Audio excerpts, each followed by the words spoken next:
महादेव. आज आपण दर्शन करूया श्री दंडपाणी भैरव यांच्या मंदिराचे. पुराणात सांगितले आहे की काशी नगरीचे कोतवाल म्हणजेच काळ भैरवनाथ आणि त्यांच्या गणांपैकी त्यांचे उपरक्षक असलेले दंडपाणी हे एक अत्यंत प्रभावी रूप आहे. दंडुका हातात धारण केल्यामुळे त्यांना दंडपाणी असे म्हणतात. या मंदिरात यांची अशी दंडाकृती उभट मूर्ती आहे. भक्तांच्या हितासाठी नियम राखणारे, अधर्माचा नाश करणारे, वाईट प्रवृत्तीवर कठोर शिक्षा करणारे हेच ते दंडपाणी भैरव.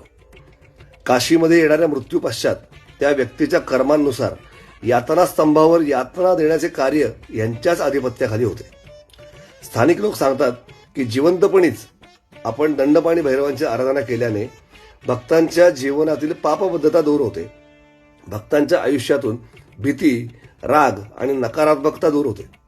मनाला शांती मिळते आणि पुण्यकर्म करण्याची दिशा सापडायला मदत होते.